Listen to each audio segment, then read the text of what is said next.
side order of cocaine, like, you know what I mean? Like it's yeah, like these. We have to edit that out. Stuff. Beep. Side order of beep beep. SubhanAllah. You guys get the point, though, right? Yeah. Be sure to like and subscribe if you haven't already. Shake cocaine over here. Beep beep. SubhanAllah. But yeah. What were we talking about? Tahara? Originally we was talking about filthiness and cleanliness, and then we led to the Appalachian Jinn and yeah. But like cleanly, like the filth and everything, it will actually, because you have the internal filth and external filth. So that internal filth will actually act as a barrier, an impediment, because sins are filth, right? Yeah. So it will actually act as a barrier and impediment, and that nur of ilm will not be able to penetrate your heart. So here's a question concerning that. If there's filth on the inside, this will act as a barrier to cleanliness on the outside as well? Yes. So it's equal and opposite then, right? Yes. Yeah, so if you're filthy on the inside, you probably ain't got no desire to be clean on the outside, so to speak. Yeah, but remember, like the cleanliness has got to be, actions are based on the intentions, okay? So like say, for instance, you got a non-Muslim. Well, like we understand that kufr is najas, okay? It's filth. So now this person has filth in their heart, but like they may be fastidious and very clean in terms of their lifestyle, right? Okay. So, but because they just don't like dirty things, and that's beautiful, mashallah. Yeah, they got that. May Allah give you hidayah now, so you can get like the benefit from your cleanliness. But it doesn't, you know, it's the why. It's the why. Why are you clean? Yeah, like we were talking about being bad. You know, if you're in Jahiliyyah and you're doing the wrong thing. Why are you clean? Yeah. Because you got people that got OCD. True. And now, like, that's kind of like cleanliness, you know, on an unacceptable extreme. On steroids. Yeah. I've dealt with. I've had to with do the side order of cocaine, like, you know what I mean? Like it's like these. We have to edit that out. Stuff. Beep. Side order of beep beep. SubhanAllah. You guys get the point, though, right? Yeah. Be sure to like and subscribe if you haven't already. Shake cocaine over here. Beep beep. SubhanAllah. But yeah, that's true. The OCD is like that. It's overwhelming. A lot of people do it that, man. It's overwhelming. It powers their whole life. It's a shaitan thing. Yeah. At that point, right? Because what is shaitan always trying to get us to do? He's trying to convince us that we're wrong about everything, right? Push us to extremes. That's true.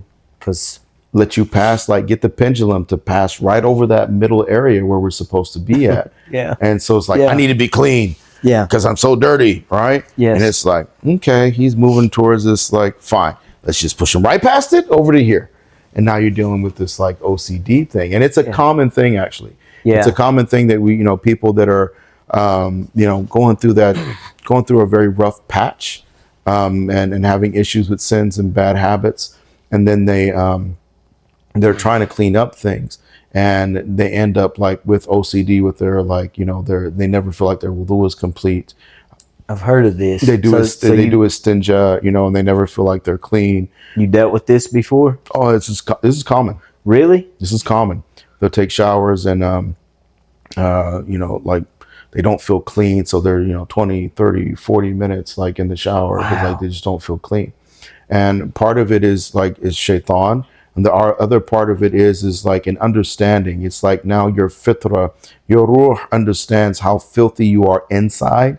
And it's like almost like a subconscious reaction to the filth on the inside. You feel like you need to clean the outside.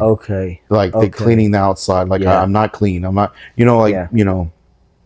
I mean, Allah Ta'ala have mercy on them. You know, like this is a random piece of information, but you know, like a lot of reports, like for rape victims. You know, you like see that. You see that a lot. And you have to edit that word out too. Yeah, grape victims. Grape victims. You know, they can't feel clean. They feel violated. They feel dirty. Washing continuously. So this happens with we've seen this happen like with Muslims as far as Shaitan violated them. So then at that point, They feel dirty. What's the treatment for something like that? You know what I mean? Oh, that's a whole nother video, brother. Yeah. That's But there are steps that you can, of course, that can be implemented to make improvements in every walk of life. I told you, brother. There is no problem that exists that Islam doesn't cover. There's no problem, brother. But if I don't know it, okay, I'll be it's surprised. not a matter. It's not a matter that it doesn't exist. Yeah. It's just like, I'll be back with you. Yeah. Why? Because now I need to consult with people more senior, more experienced, more knowledgeable with myself. Yeah. Right? Because now, like, I'm gonna learn now. Yeah. Okay. I found like there's a gap here. Right? I got a gap. What is the gap? Well, I'm dealing with this Muslim brother, Muslim sister, whatever. Like, they got this issue and they ask me X, Y, and Z, or they're having this particular problem, and I don't understand what the solution is in Deen.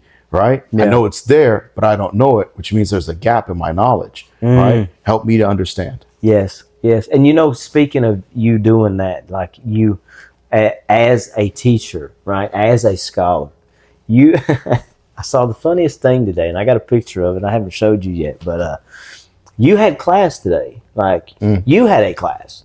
Yes. You were learning.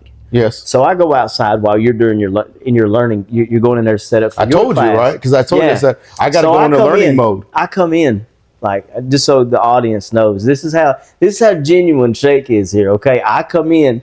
Sheikh looks like a little kid sitting in front of the TV on Saturday morning cartoon in the middle of the floor.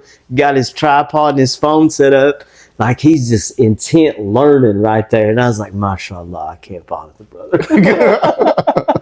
I took a picture. You didn't know. I took a picture. Like, I was like, I got to get the Sheikh watching the Sheikh. Because teachers have teachers, right? You're constantly evolving and learning within Islam. That's all the way to the beautiful, grave. Man. All the way to the grave. And I told you. Remember, I told you. I was like, my favorite part is being the student. Yeah, you did tell me that several times. Yeah, you're like, I love it. I love it. Yeah. Like, it's, oh, man. Like, if I can find somebody and I'm like, I feel I can get benefit from this person, okay, and they're willing to, like, take the time and have some mercy and on me and, like, and be patient with me enough to, like, to teach me. Yeah. Like, oh, I'm forever, like, only Allah can pay you back. And right, I owe you something, that it's a debt that I owe you that only Allah can pay you back. So what I can do, though, is I can turn, like, the volume of my attention to 10, right? I can turn my concentration focus to 10, sincerity, whatever. Like, I'm trying to turn all the knobs all the way up, right? Right. Because, like, I may not get this opportunity again, right? Or if I'm not paying full attention, maybe I get, alhamdulillah, maybe I get 90%. Yeah. I'm not tripping on, like, alhamdulillah, for the 90%. I'm tripping on the 10%. Yeah, because that may be something that you need in one of those situations. No, brother, as far as I'm concerned, I need 100% of the time. Alhamdulillah, that's true. There is no percentage that I'm like, okay, Otherwise, they would just offer 50% or 90%. Yeah, like, why even offer 100 if you don't need it all? Deen ain't for everybody. You know what I mean? Like, this whole. Yeah. But Allah Ta'ala had me here. It has him there teaching, has him teaching the subject. So Allah has, like, set the stage of my life with this experience, this educational opportunity and experience. And if I'm just kind of like, let's see what happens. Yeah. Right? When Allah opens that door, you better take it. You better sitting right there. You better be sitting right there. Yeah. And you also got to watch out for, like, this stupid idiotic phrase right here. I know that. I've already heard that. I do cover that in the learning how to learn. Isn't there an etiquette about this? Years and years ago. Don't be stupid. Like, when a brother's telling you hadith or Quran, and you already know the hadith, and you already know this verse of Quran, you don't interrupt, right? You don't go, brother, I already know this. Right, you're supposed to wait until they finish, right? Well, because you just stopped an educational opportunity. Okay. And I'll give you an example. Okay, there was this one particular hadith, and I can't even begin to tell you how many times I have read or heard this hadith. Okay? Yeah. Or even, like, quoted it myself. All right? Yeah. I can't even begin. It's can like it's an embarrassing number. Yeah. All right. And I'm in class, and I remember the book we were doing Mishkat Musabih, and Sheikh I see the hadith coming, right? And I'm like, oh, this one's familiar, right? Yeah. Right? Yeah. And he starts teaching it, and he pulled out like I want to say 14 masail or issues, like things that you could learn out of this thing. Okay, 14 that you didn't 14. even consider. I knew 3. When he got to like 7 or 8, I was like, oh my gosh, I missed so much, right? And then he's like 9, 10, and I'm like, what the heck is, right? And I started, now I'm like, okay, hold on. Like, and he's like 11, 12. And I'm like, and it was 14. Like, I'm telling you, it was the exact number, like, because it stuck with me. Because like, that was my experience of, oh, I know this. Of humility. Yeah, I was, brother. He got to 14, akhi, and I was just like awestruck. Because it's when he was teaching it, I was like, okay, I see it now. Yeah. Right? And he started explaining this and this and this. And I was like, I see that. Everything that he brought up, okay, it was like, it was right there. It wasn't a stretch. Okay? Yeah. It's just it had been in your face the whole time. It had been in my face the whole time. But what had stopped me was the arrogance of, man, I know this. Man, I've heard this before. Bro. I've quoted this before. And that arrogance, is what was a barrier to all of that knowledge that was still there. A lot of us are just living life like that in every avenue, ain't we?